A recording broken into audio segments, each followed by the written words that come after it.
What was your life like as a young man before you joined the Marine Corps?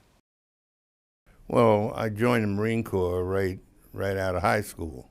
I turned 18 on the 10th of July, and on which date you had to register for the draft. And so I had been trying to enlist in the Marine Corps before that, because the only way to get the branch of service you wish was to enlist. Born and raised in Harlem.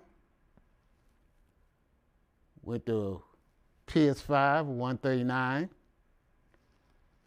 I quit high school and joined the Corps. Well, I wasn't really doing nothing in the street. It was better than doing nothing, maybe go to jail. Working in Saginaw, Michigan. I had left Jacksonville, hadn't even finished high school, but there was some good work opportunities in Saginaw, and that's where I turned 18. If you waited to be drafted, and then if you can envision a long line of recruits coming up to a table one by one, and the man says, "What do you want?" You say, "Navy." He says, "Army." "What do you want?" "Army." "Navy." Whatever you want, to give you something else. So I wanted the Marine Corps. The reason I wanted the Marine Corps was that people you knew were dying. This was not Vietnam. Nobody was going off to Canada to avoid going to war. Everybody went. And it was the uniform that attracted me. So I asked the sergeant that had my papers, "Why can't I go over there in that outfit?" And he took my papers over to the Marine sergeant, and that's how I got selected. 3 of us at that time. Actually, I joined the Marine Corps because I had a brother in the Army and a brother in the Navy. I wanted a member of the family in each branch of the service. Well, my brother had went, and he was in the 51st Defense. And I thought I'd be able to see him.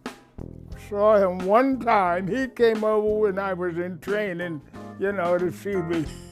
He waved at me. That's all he could do. I never saw him anymore. I figured the best way to increase my chances of survival, the best way was to be well trained. On the ride down south, what was going through your mind at the time? I didn't have no really intermingle with white people except when I went to high school. That was the most white people I've seen in one place. When I stepped up to the window of this bus station to buy a ticket, and the guy said, "Round the back, boy." I see the door say white, see the door say colored. I see Chinese going to go through the white door.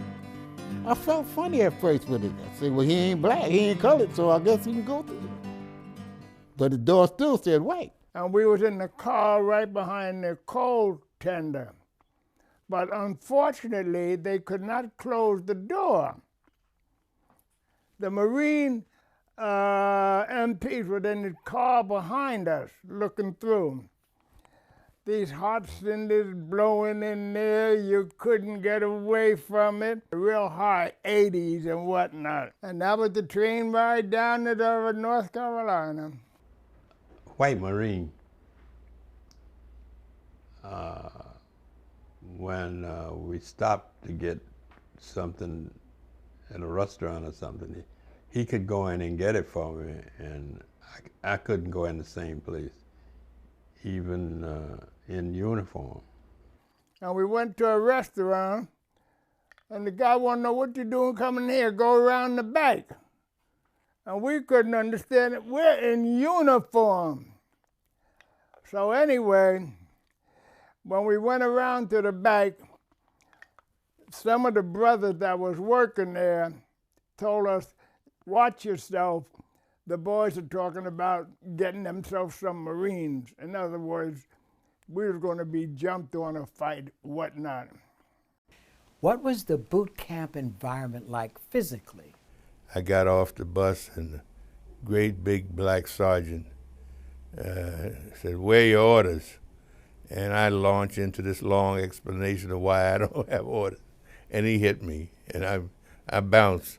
That was my introduction to the Marine Corps? Well, I was just leaving Detroit, and I was looking like a Detroit young man, and I heard this loud voice, "Whoever that is back there with a hat on, get it off. You're in the Marine Corps now." Naturally, I dropped my hat, and I realized I was in the Marine Corps now. And there was no smile on your face and all that kind on it, acting like you idiot. What was boot camp like for you emotionally? They took you to your limit and passed. When you thought you were going to give up, you didn't give up. The DIs, the drill instructors, their job is to make you tough. And the way they propose to do it is to sort of break you down, build you up again. They gave no quarter. They were tough. You mentioned the white gunnery sergeant showed up. On the rifle range to teach us how to use the bayonets and things of that sort. And they were rough. These were the guys that would say, "All right, niggas, fall in." It was you people in their uniform. And the war must be going bad when they brought you into our uniform. Most of those guys was from the hills. They never had shoes on until they came Marine Corps. And they lived this prejudiced life. They were above you, and they talked down to you. And you had to stand up there at attention and accept it. It was more or less what they said, that they didn't physically hit you or nothing like that. Well, as I'm concerned, I know. They ain't never physically hit me. What was the attitude of the black drill instructors? You was out of step, you had stood up with your face against the wall at attention, with your nose touching the wall or something. Or you stretched out with your fingers on the wall like this and see how long you can stay there.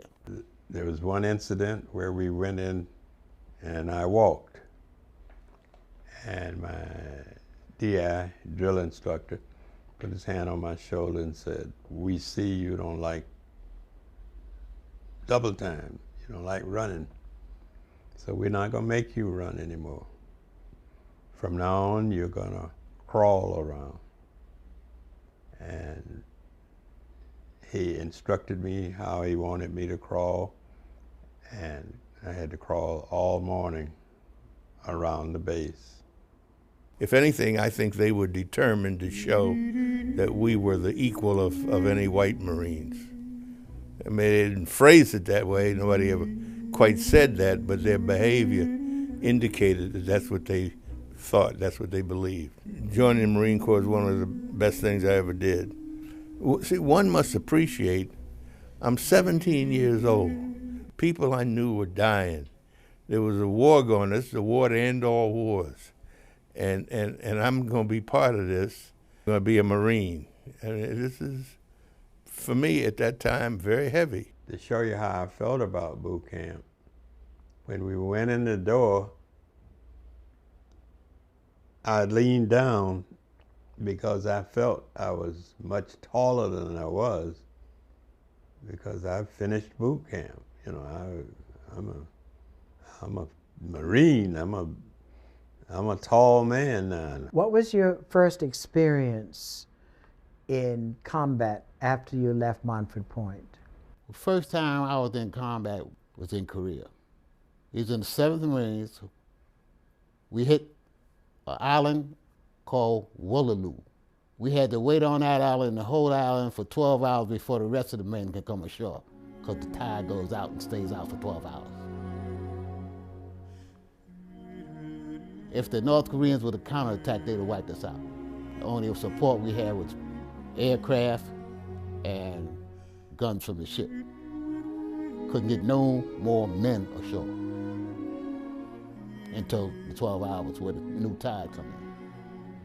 You had I understand you had an artillery unit that was the best it could be. They'd hit a fly off a mountain with one round. Black artillery unit. Black artillery unit. Black Marine artillery unit. Black, yes. And you had whites alongside of you fighting. Yeah. That's the first time I gave a white boy an order. We couldn't hardly give no orders before that. They wouldn't accept an order from a black man. They sent us to Saipan. The first thing they told us when we got there, that the Japanese didn't know the war was over, that they were still on the island of Saipan, and they were in the caves, and be careful when you go out, when you're around the base. Just be careful, because you never know where they are. To them, the war is still going on. And the word came down that they was going to use us at night patrol, because it would be hard for the Japs to see us. What was it like to come against Chinese troops? They ran us all, mingled, hand to hand. They told me they outnumbered us 25-1, and the more we kill, the more come. Were you ever in fear of losing your life? All day, every day. But that would make me fight harder, I think. How did you respond to that fear? After a while, it went along with everything else. You did. You had to deal with it. It's something you had to accept. To me, anyway. Otherwise, you were through. Well, the first time that I saw action, we were in the third wave at Saipan. This is the first time I saw any amount of blood or body parts. Before I went into the service, I only saw 2 dead people. My mother took me to a wake, her friends. They were people looked like they were sleeping, clean, dressed, and that was it. But I never saw what we experienced. Body parts floating, body parts hanging off of the stretcher. And an officer told me to pick that arm up and put it on the stretcher. It was one of a soldier's arms. And it was the worst thing I could do. I couldn't eat with this hand for about 2 weeks. A fellow named Tibbs.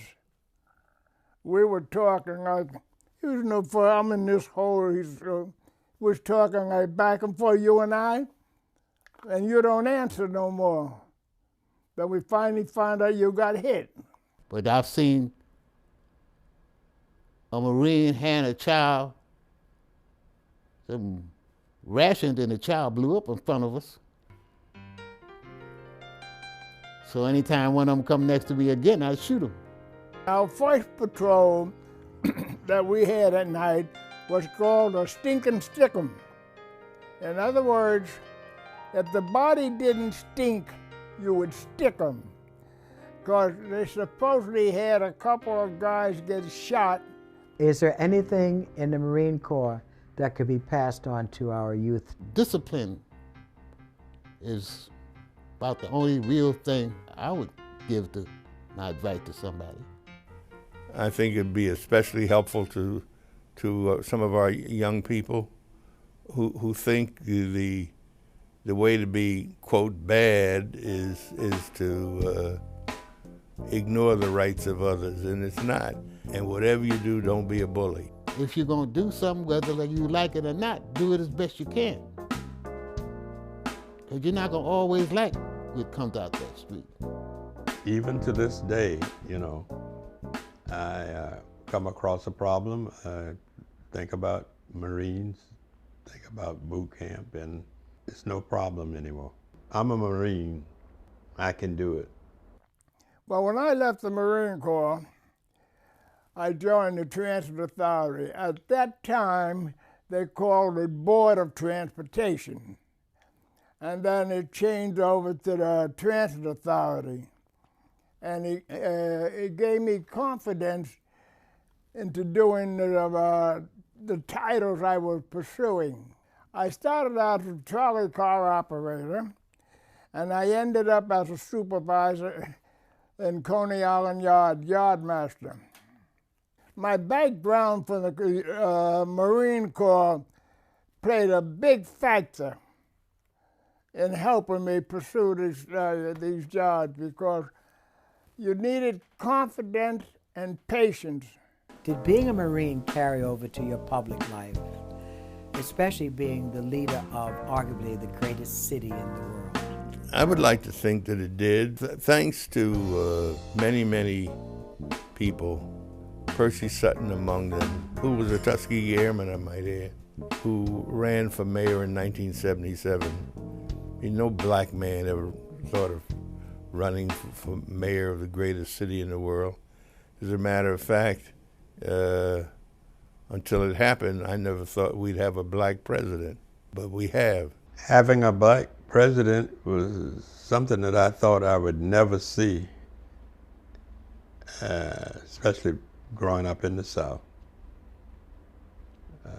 But it makes me have goose pimples just knowing that he's there and he made it. Every year around Dr. King's birthday, you think things are better today. I make the point that things are not yet what they should be.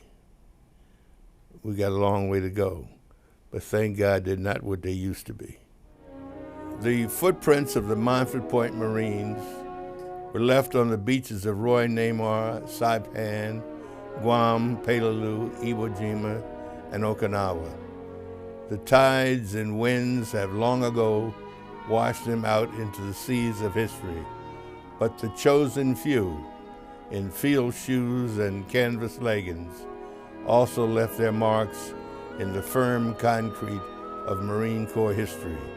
And as new generations of Marines learn to march in those footprints, the cadence assumes the proud stride of the men of Montford Point.